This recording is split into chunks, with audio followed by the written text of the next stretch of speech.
Muy buenas noches, esto es La Repregunta, Noticias a Fondo, y yo soy Luciana Vázquez. Llegado 1995, cuando los argentinos le dieron la reelección como presidente de la nación a Carlos Menem, las investigaciones periodísticas claves que mostraban los niveles de corrupción de aquel gobierno, los manejos opacos en la construcción de su poder político y la potencia productiva en términos de nuevas y polémicas sensibilidades sociales, ya habían sido publicadas, todas. Entre 1991 y 1994 habían salido a la luz primero Robo para la Corona, el libro de Horacio Verbitsky, y en el 92 Los dueños de la Argentina 1 de Luis Majul. En 1993 había aparecido El jefe de Gabriela Cerruti, que reconstruía el derrotero personal de Menem y le daba el tono a cierto funcionamiento de la moral arribista de lo menemista.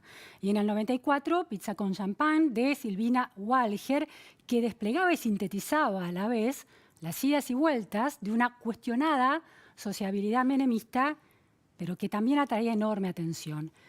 Me detengo brevemente en dos de esos libros, ejemplos de cómo el tema de la corrupción era insoslayable en 1995.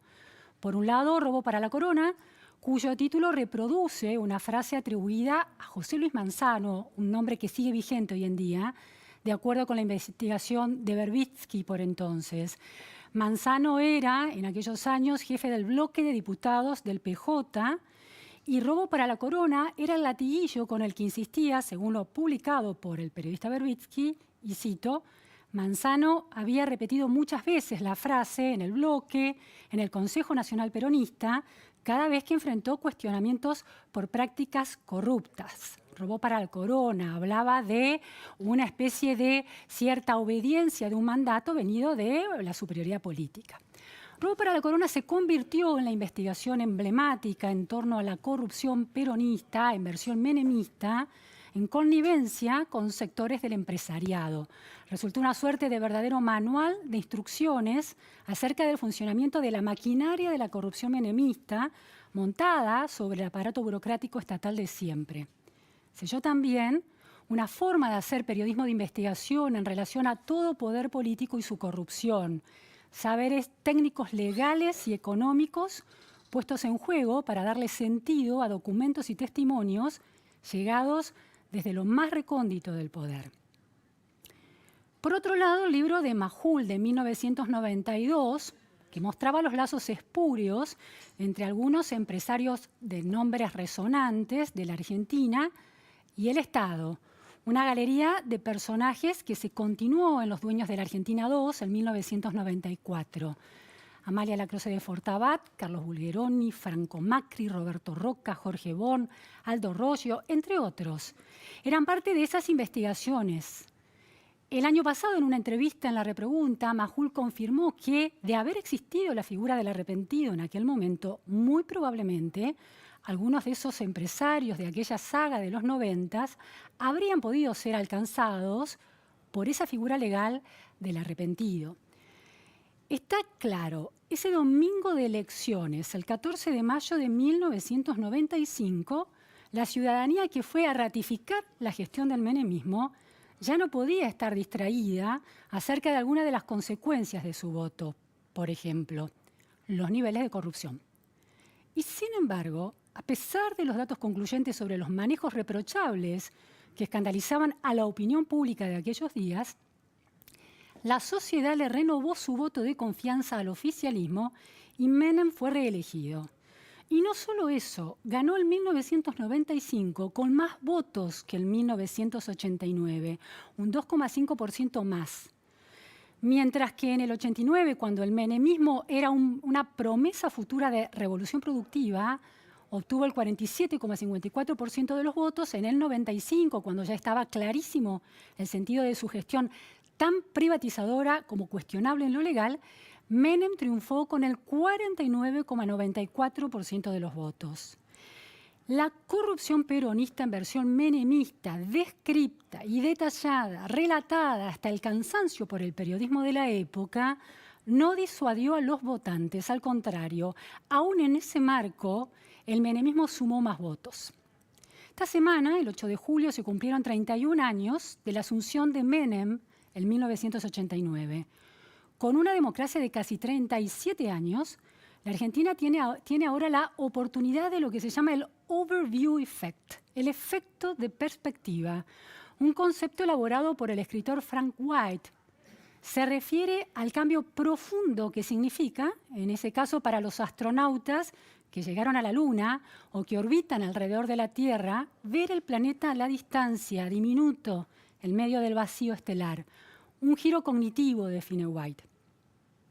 El futuro es hoy, en relación a aquellos tiempos de inicios de la democracia, y permite ver a ese año 1983 de la recuperación democrática en las décadas sucesivas con efecto de perspectiva, para plantear algunas cuestiones del presente urgentes y una crisis endémica que castiga a Argentina desde hace décadas. Los síntomas los sabemos todos: pobreza estructural, niveles de aprendizaje estructuralmente bajos, desigualdad creciente, justicia lenta y poco creíble, un sistema de inteligencia paralelo que ningún gobierno termina de desmontar, entre otros problemas. Al presidente Alberto Fernández le gusta decir que este es un gran país. Es una imagen demasiado optimista para las deudas sociales que está generando con sectores vulnerables históricamente. Y además quita responsabilidad a la clase política. De esas cuestiones que se pueden señalar, viendo en perspectiva la historia recorrida de estos 37 años, bueno, una de ellas, la corrupción ya era el signo de los tiempos y siguió siéndolo. La grieta coloca hoy en veredas irreconciliables a sectores del periodismo, pero por entonces estuvieron del mismo lado y la corrupción menemista tuvo que ver con eso. Después de la dictadura hubo dos enemigos comunes. Primero los militares, un enemigo que alineó no solo al periodismo, sino también a la sociedad. Luego el llamado neoliberalismo menemista y su corrupción. El poder político, además del económico, era el actor social del cual sospechar y al que el periodismo apuntaba. Pero el voto popular no castigó entonces la corrupción y tampoco parece ser el motor del voto mayoritario de las últimas elecciones presidenciales. La saga de denuncias periodísticas y judiciales sobre la corrupción en la administración kirchnerista no alcanzó para darle el triunfo a Juntos por el Cambio el año pasado. Tomás Abraham tiene una frase interesante sobre la responsabilidad social en el destino nacional que dice más o menos así: el poder es algo que inventa la sociedad para sacarse de encima sus responsabilidades. El voto parece no hacerse cargo de la corrupción de los representantes elegidos. La calle opositora se agita hoy con la prisión domiciliaria de Lázaro Báez y una justicia que es lenta siempre con el oficialismo de turno. Pero ahí hay una pregunta central para la oposición, por ejemplo. ¿Cuán efectivo es la apropiación del discurso de los valores republicanos y de la honestidad en la gestión a la hora de asegurar elecciones y ampliar la base electoral? La cuestión es si agitar la indignación ante la corrupción es bandera suficiente para ganar elecciones. La oposición debe encontrar un proyecto político que sume votos más allá de sus simpatizantes más convencidos, que han salido a la calle sin duda a demostrar su rechazo a ciertas prácticas cuestionadas del momento.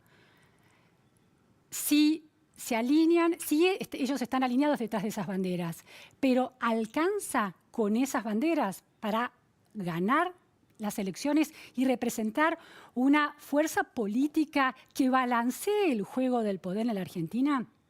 Se lo vamos a preguntar a Nicolás Mazzot, el ex jefe del bloque PRO en la Cámara de Diputados. Se lo vamos a preguntar también porque el presidente Fernández ha invitado a distintos representantes de distintas corporaciones, empresarios, por ejemplo, y sindicalistas, o a los hombres de los ejecutivos provinciales, pero no está en contacto, demasiado en contacto con los líderes de los partidos de la oposición. Por otro lado, en la revisión a la distancia que recuperan los años iniciales de la democracia y sus efectos sobre el presente se impone un tema institucional: la reelección presidencial incluida en la reforma constitucional y más adelante las PASO. Ambas novedades institucionales fueron motivadas sobre todo en el proyecto de poder del peronismo, lo sabemos. La reelección fue fruto del Pacto de Olivos, Menem y Alfonsín negociando y Menem insistiendo por esa reelección porque veía buenas chances de que, bueno, de que la ciudadanía lo volviera a votar, y tuvo razón.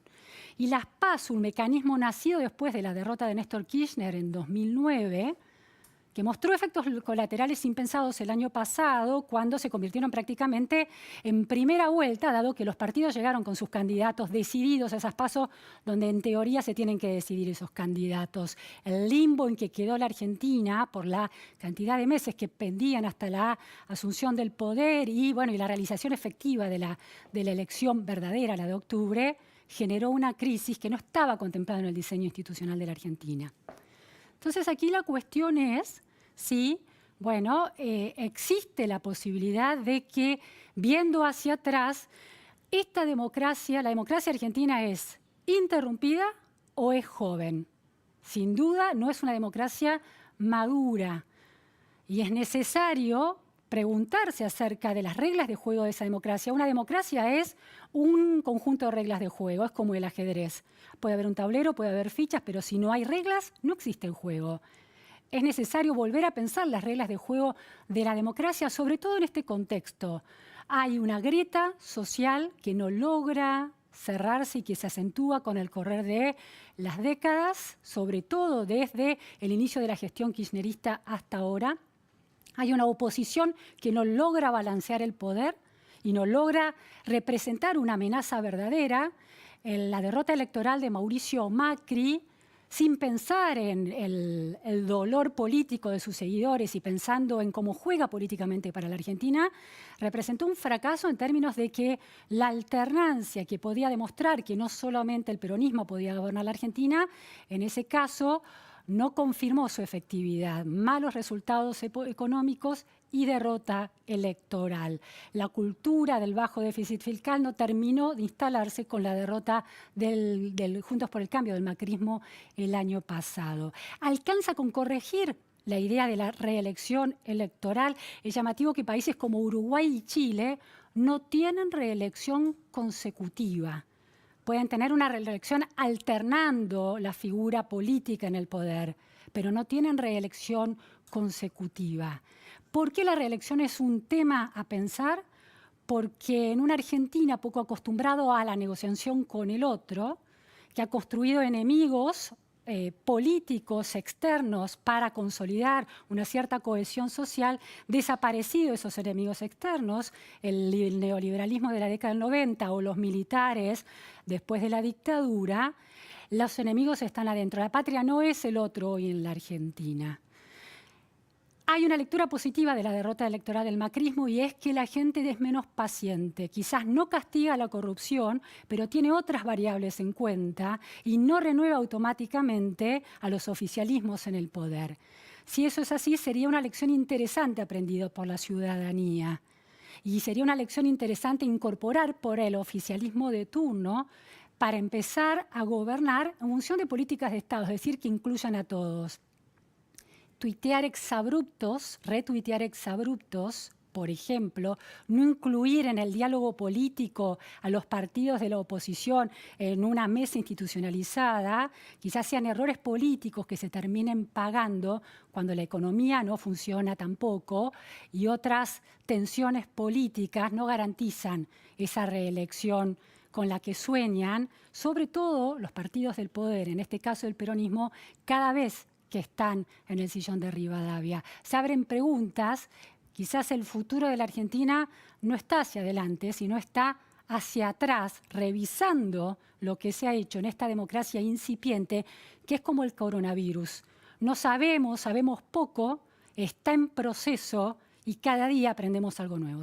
Este es el tema hoy, la democracia argentina, 37 años después, ¿es la economía o es la política o son las reglas del juego? Se lo vamos a preguntar a Nicolás Massot y por otro lado al politólogo Miguel De Luca, uno de los grandes politólogos de la Argentina, experto en la estructura constitucional y las reformas electorales y en el esqueleto institucional de la Argentina. Este es el tema. Empezamos con Nicolás Massot.